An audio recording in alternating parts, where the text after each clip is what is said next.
Good morning student.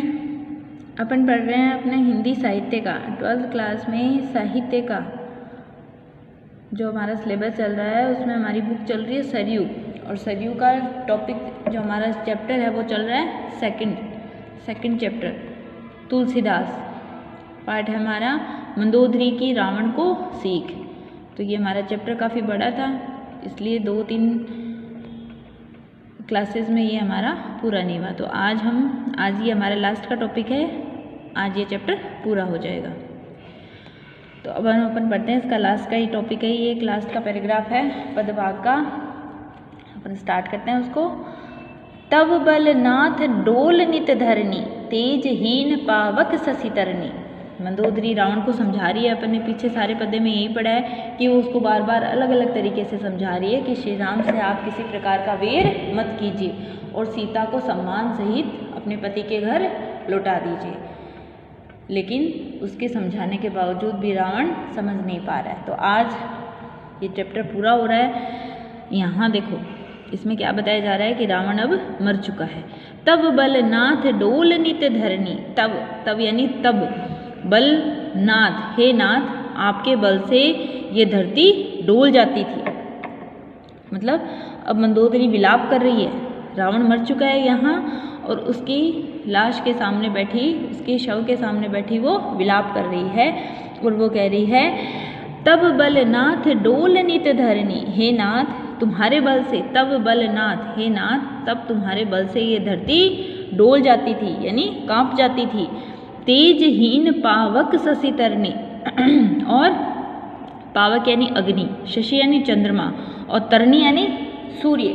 तो वो कह रही है कि तब बल नाथ डोल नित धरनी, हे नाथ आपके बल के आगे तो ये धरती भी कांप जाती थी, दहक जाती थी, हिल जाती थी। तेज हीन पावक शशि तरनी, तेज हीन थे कौन? अग्नि, चंद्रमा और सूर्य। आपके बल के आगे तो यानी आपके तेज के आगे तो अग्नि, चंद्रमा और सूर्य भी तेज हीन थे। शेष कमठ सही सकहि न भारा, शेष यानी शेषनाग, कमठ यानी कच्छप, कच्छप मतलब कछुआ, शेषनाग और कच्छप भी सही सकहि न भारा, सही यानी सह नहीं पाते, सकहि न भारा जिसके भार को सहन नहीं कर पाते थे, यानी शेषनाग और कच्छप भी जिसके भार को, अपन ने एक बार पहले पढ़ा है कि क्या कहा जाता है कि शेषनाग और कच्छप ने ये धरती का भार सहन कर रखा है। लेकिन यहाँ मंदोदरी तो कह रही है कि मतलब उसके बल का प्रताप बता रही है कि शेषनाग और कच्छप भी जिसके भार को सहन नहीं कर पाते थे। सो तनु भूमि परेहु भरी छारा, सो तनु यानी वही, तनु यानी तुम्हारा, वही तुम्हारा, भूमि परेहु छरिबारा, वही तुम्हारा तन, सो यानी वही, तनु यानी तन यानी शरीर, वही तुम्हारा शरीर भूमि परेहु भूमि पर पड़ा है, भरी छारा धूल में भरा हुआ। आज वही तुम्हारा जो शरीर है वो धूल से भरा हुआ जमीन पर पड़ा है, शरीर आज धूल से भरा हुआ धरती पर पड़ा है। वरुण कुबेर सुरेश समीरा, वरुण यानी वरुण, कुबेर सुरेश यानी इंद्र, और समीरा यानी वायु। वरुण, कुबेर, इंद्र और वायु रण सम्मुख धरी काहु न धीरा, रण सम्मुख यानी इनमें से कोई भी, रण यानी युद्ध में तुम्हारे सामने, काहु न धीरा धैर्य को धारण नहीं कर सकते थे। यानी वो उसके बल को बता रही है कि वरुण, कुबेर, इंद्र और वायु इनमें से कोई भी युद्ध में आपके सामने धैर्य को धारण नहीं कर पाते थे, अर्थात मतलब डर जाते थे, यानी आपके सामने ये कभी युद्ध नहीं कर पाते थे। भुजबल जीते हु काल जम साई, भुजबल आपने अपनी भुजाओं के बल से, काल जम जाई आपने अपनी भुजाओं के बल से काल और यमराज को भी जीत लिया। काल जम साई आपने अपनी भुजाओं के बल से काल और यमराज को भी जीत लिया। सुत परिजन बल बर न जाए, सुत मतलब आपने अपनी भुजाओं के बल से काल को भी जीत लिया, और आज वही सुत परिजन बल बरनी न जाए, नहीं आज परेहु अनाथ की नाई, ये वाला लाइन नहीं है, इसके ऊपर वाली है देखो। भुज बल जीते हु काल जम साई, आपने अपनी भुजाओं के बल से काल को भी जीत लिया था। आज परेहु अनाथ की नाई, और आज यही आपका शरीर अनाथ की तरह धरती पर पड़ा है। यानी आज आपका कोई नहीं है, क्योंकि आपने अपने पूरे वंश को समाप्त कर दिया। आपने समाप्त कर दिया का मतलब आपने अपने पूरे वंश का अंत करवा दिया। समझ गए ना कैसे अंत करा दिया? यानी सारा आज रावण अपने जो राक्षस कुल का अंतिम था, उसने अपने सारे राक्षस जो उसका वंश था उसको समाप्त करवा दिया था। कैसे? युद्ध में कोई उसका परिवारजन नहीं बचा था। एक विभीषण को छोड़कर कोई भी उसके परिवार का सदस्य युद्ध में बाकी नहीं बचा था। तो वो यही कह रही है कि जिसके आगे काल भी, यानी जिन्होंने काल और यमराज को भी अपने भुजाओं के बल से जीत लिया था, आज वही अनाथ की भांति धरती पर पड़ा है। आज वही शरीर आज आपका अनाथ की भांति धरती पर पड़ा है। जगत विदित तुम्हारी प्रभुताई, अब वो उसको बता रही है कि जगत विदित, जगत यानी संसार, विदित यानी जानता है, तुम्हारी प्रभुताई यानी तुम्हारी प्रभुता सारा संसार जानता है। सुत परिजन बल बरनी न जाई, सुत परिजन यानी आपके पुत्र और परिजन भी इस शक्ति से, यानी शक्ति का वर्णन, यानी जो आपके पुत्रों और परिजन हैं उनकी शक्ति का भी वर्णन नहीं किया जा सकता। जगत विदित तुम्हारी प्रभुताई, सारा संसार आपकी प्रभुताई को जानता है। सुत परिजन बल बरनी न जाई, और आपके पुत्रों का और आपके परिवारजनों के बल का भी बखान नहीं किया जा सकता, यानी वो भी बहुत शक्तिशाली थे। राम विमुख उस हाल तुम्हारा, लेकिन उसको समझा रही है कि आपके पास इतनी शक्ति थी कि आपका वंश प्रसिद्ध था, यानी आपके वंश की प्रभुताई सारा संसार जानता था आपके बारे में, और आपके पुत्रों और परिजनों का शक्ति का वर्णन भी नहीं किया जा सकता। किंतु राम विमुख, किंतु श्री राम के विमुख होने से उस हाल तुम्हारा, आज आपकी जो ये दशा हुई है, ये श्री राम से विमुख होने के कारण आज आप इस दशा को प्राप्त हुए हैं। रहा न को कुल रोव निहारा, राम विमुख उस हाल तुम्हारा, राम से विमुख होने के कारण आज आपका ये दशा हुई है। रहा न को, कोई नहीं रहा, कुल रोव निहारा, आज आपके पूरे कुल में कोई भी रोने वाला नहीं रहा है। तब वश विधि प्रपंच सब ना था, तब वश विधि यानी आज आपके वंश में कोई रोने वाला नहीं है, सब मारे जा चुके हैं, ये विधाता। तब उस विधि प्रपंच सब ना था, ये विधाता की सारी रचना है। तब वह विधि, विधि प्रपंच, प्रपंच मतलब कार्य, ये सारा उसी विधाता का लेख है। तब बस इस पर किसी का वश नहीं है। विधि प्रपंच सब ना था, ये तो सारा विधि का किया हुआ है। सभय दिशीप नित ना वही ना था, सभय दिशीप यानी सारी जो दिशाएं हैं, यानी विधाता की सारी, ये तो पहले ही विधाता की रचना थी, सारा विधाता ने लिख रखा था। सदा भयभीत होकर क्या कह रही है? सभय दिशीप, लोकपाल सदा भयभीत होकर, सभय दिशीप जानते हो ना, सभी दिशाएं, दिशाओं को अपन क्या कहते हैं? लोकपाल यानी लोगों की रखवाले। तो वो कह रही है कि सभय दिशीप, सभी दिशाएं, नित नाव ही ना था, जो सभी दिशाओं के मस्तक नवाते हैं। सभय दिशी सदा, जो चारों दिशाओं के दाता हैं, वो सदा आपको माथा यानी आपको मस्तक नवाते थे। अब तब सिर भुज जम्बुक खाई, यानी वो ये बता रही है कि जहाँ चारों दिशाओं में ऐसा कोई नहीं था जो आपके आगे सिर नहीं नवाता था। सभय दिशीप, सभय दिशीप का मतलब सभी दिशाएं, नित्य, नित्य यानी प्रतिदिन, नाव ही माथा, आपके आगे माथा नवाती थी, यानी अपना मस्तक नवाती थी। अब तब आज वही सिर, आज आपका वही सिर भुज जम्बुक खाई, आज वही आपका सिर और भुजाएं कौन खाएंगे? गीदड़। जम्बुक का मतलब आज वही आपका सिर और जो भुजाएं हैं उन्हें गीदड़ खाएंगे, क्योंकि वंश में तो कोई रहा नहीं आपको अग्नि देने वाला। आज आपके कुल में कोई भी आपको रोने वाला नहीं है। तो वो कह रही है कि जिस सिर के आगे समस्त दिशाएं अपना मस्तक नवाती थी, जिन भुजाओं के बल के आगे सभी डरते थे, भयभीत रहते थे, आज वही आपका मस्तक और वही भुजाएं गीदड़ खाएंगे। यानी जिन भुजाओं का बल चारों तरफ फैला हुआ था, आज वही आपका जो शरीर है वो क्या हो गया? अनाथ हो गया है। इसलिए आज आपका वही मस्तक मस्तक है धूल में सना हुआ धरती पे पड़ा है और कोई आपको देखने वाला नहीं है। आज उसी सिर को और आपकी उन्हीं भुजाओं को आज गीदड़ यहाँ खाएंगे। आगे सामने राम विमुख यह अनुचित नाही। अब देखो वो क्या कह रही है, राम विमुख, श्री राम से विमुख होने वाले के लिए यह अनुचित नहीं है। यानी वो ये कह भी रही है साथ में कि आप ये आज आपकी दुर्दशा क्यों हो रही है, क्योंकि आप श्री राम के विमुख हुए। इसीलिए वो कह रही है कि राम विमुख, राम से विमुख होने वाले के लिए, राम विमुख यह अनुचित नाही, राम से विमुख होने वाले के लिए तो यह अनुचित भी नहीं है। यानी आपने काम ऐसा किया, इसलिए आज आपके साथ जो हो रहा है आप इसी दशा के उत्तरदायी हैं। इसलिए वो कह रही है कि राम से विमुख होने वाले के साथ तो यह अनुचित भी नहीं है, यानी उसको तो ऐसा ही फल मिलना था। समझ गए। काल विवश पति कहाँ न माना, वो बार बार कह रही है, देखो काल विवश, काल के वशीभूत होकर आपने, हे पतिदेव आपने मेरा कहा नहीं माना। अब जगन्नाथ मनुज करी ना आना जाना। अब जग यानी आपने काल के वश होकर पहले मेरी बात नहीं मानी, किसी का कहा नहीं माना, और अब जगन्नाथ मनुज करी ना आना, और आपने इस संसार के स्वामी को, जगन्नाथ, जगन्नाथ मतलब संसार के स्वामी को मनुज करी जाना, एक साधारण सा मनुष्य माना। समझ गए क्या।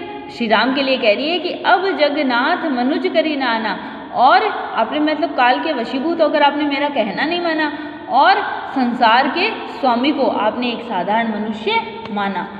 जान्यो मनुज करी दनुज कानन दहन पावक हरि स्वयं। अब वो क्या कह रही है कि जान्यो मनुज, उनको एक साधारण मनुष्य जानकर, करी दनुज, जान्यो मनुज करी दनुज कानन दहन पावक हरि स्वयं। यानी आपने क्या किया, जान्यो मनुज, उनको मनुज जानकर, करी दनुज कानन दहन पावक हरि स्वयं।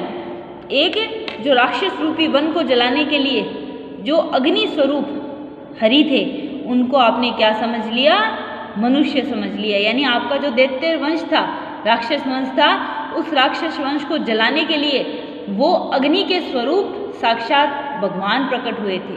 यानी आपका जो ये राक्षस क्या था, ये राक्षस कुल था ना, इस राक्षस कुल को जलाने के लिए उन्होंने अग्नि का स्वरूप धारण किया था। करी दनुज, दनुज यानी दैत्य वंश को, दैत्य कानन यानी वन, दैत्य आपका जो ये वन था, दहन, इसको दहन करने के लिए पावक हरि स्वयं, भगवान ने स्वयं ने पावक यानी अग्नि का स्वरूप धारण किया था।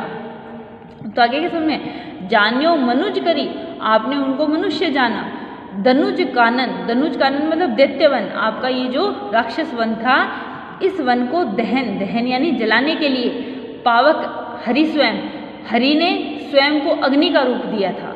यानी आपके इस दैत्य वन को जलाने के लिए जो साक्षात परमात्मा है, उन्होंने अपने आप को अग्नि का स्वरूप दिया था। जे ही नमत शिव ब्रह्मादि सुर पिय भजेऊ नहीं करुणामय।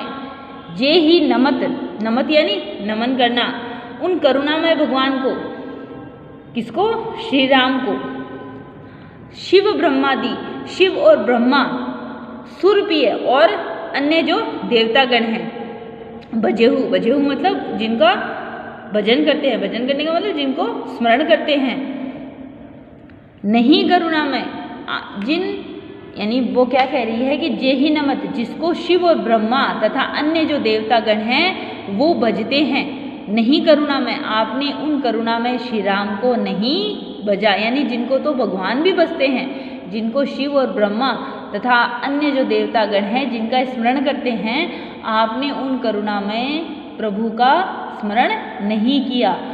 आजन्म ते पर द्रोह रत पापोगमय तव तनु अयम। वो क्या कह रही है कि आपने उनको नहीं भजा, यानी श्री राम को आपने नहीं भजा, इसलिए जन्म से लेकर मृत्यु तक दूसरों से विद्रोह करने में, आजन्म ते परद्रोह, आप जन्म से लेकर मृत्यु तक परद्रोह, दूसरों से द्रोह करने में, द्रोह मतलब दूसरों से अपन युद्ध करते हैं ना, दूसरों से द्रोह करने में, पापोग्मय तव तनु अयम, दूसरों से द्रोह करने में तथा पापोग्रम मतलब पापों के समूह में आप घिरे रहे।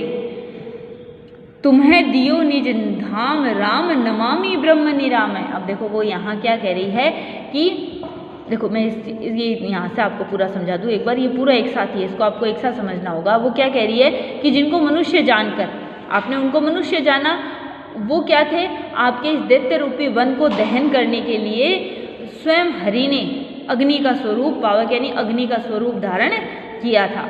जिन्हें नमत मतलब जिनको शिव ब्रह्मा तथा सुरप्रिय जो अन्य देवतागण हैं वो भी जिनको नमन करते हैं, उन करुणामय श्री राम को आपने नहीं भजा। आप तो जन्म से लेकर मतलब आजन्म जब से जन्म से लेकर आप तो दूसरों से द्रोह करने में और पापों के समूह में ही अपने आप को घिरे रहे। तब तनु अयम यानी आप स्वयं पापों के समूह में ही घिरे रहे। वो उसको बता रही है कि आपने ये किया।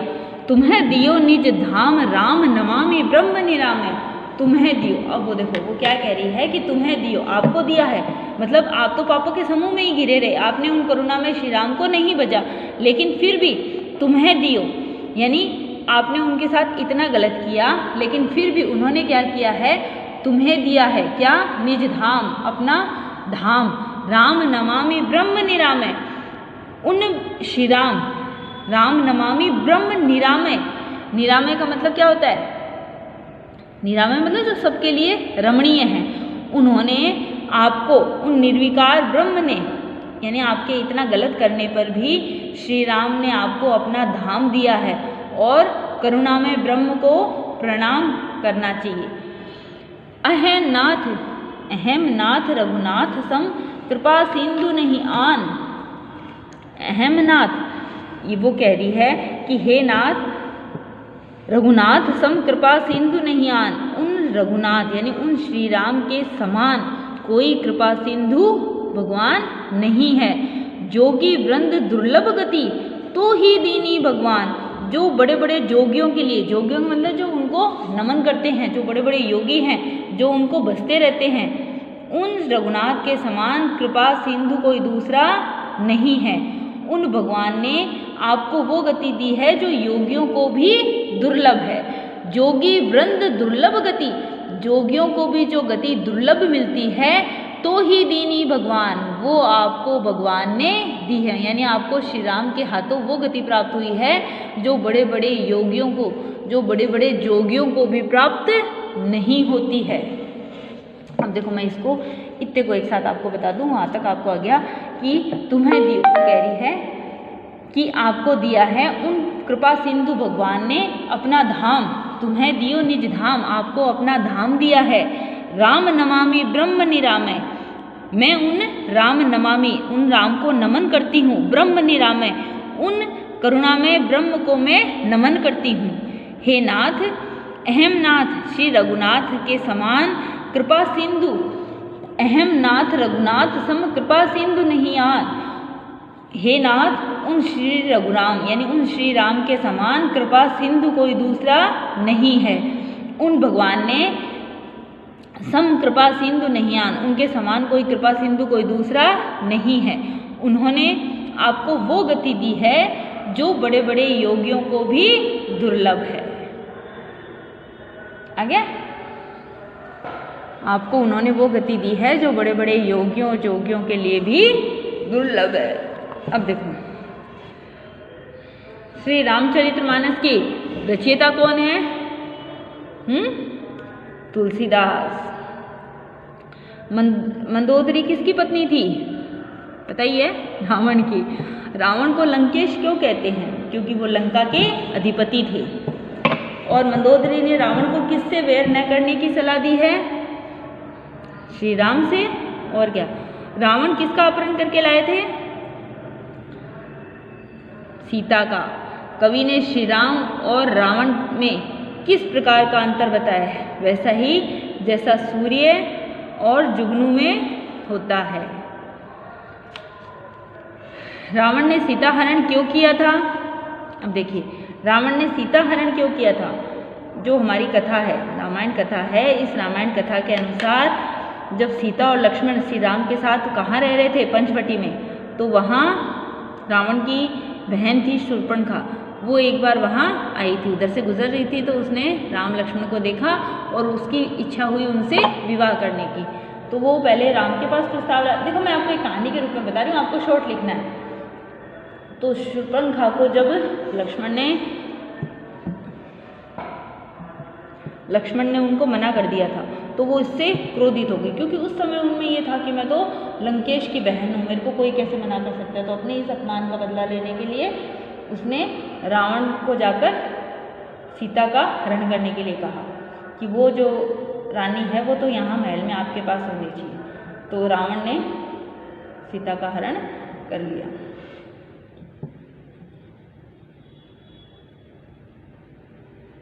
अब देखो आगे, मंदोदरी राम को क्या समझती थी? मंदोदरी राम को साक्षात ब्रह्म मानती थी। वह मानती थी कि भगवान जो हैं वो धर्म और मर्यादा की रक्षा के लिए धरती पर अवतरित हुए हैं और वो नर रूप में मनुष्य अवतार ले रहे हैं। ये तो संपूर्ण चराचर जगत के विश्व रूप है। मंदोदरी ने रावण से क्या कहा था? मंदोदरी ने रावण से जो कहा था कि वो मनुष्य नहीं है, आप जिन्हें एक साधारण मनुष्य मान रहे हैं वो साक्षात परब्रह्म है और इस संसार में जो धरती की मर्यादा की रक्षा के लिए वो नर रूप में यहाँ आए हैं। निकट काल जहि आवत साही तेहि ब्रह्म होई तुम्हर नाही। जैसे आपके काल निकट आ रहा है, आपको ये भ्रम हो रहा है। तो आपको इस पूरे चैप्टर की व्याख्या करनी है। देखो अपने 4 दिन से शायद ये चैप्टर पूरा हुआ है, तो आपको टाइम तो मिला ही है, इसलिए थोड़ा थोड़ा करके आपने इसकी व्याख्या कर ली होगी। अब आपको इसके क्वेश्चन आंसर करने हैं और यहाँ तक आप क्वेश्चन आंसर कर लेना, यहाँ तक, ठीक है ना? क्योंकि ये नीचे की जो व्याख्या वाले 2 क्वेश्चन है ना, ये 3rd क्वेश्चन, ये तो आपकी व्याख्या में आ ही जाएगा, इसलिए आपको यहाँ 2nd क्वेश्चन तक अपनी नोटबुक में करने हैं, ठीक है।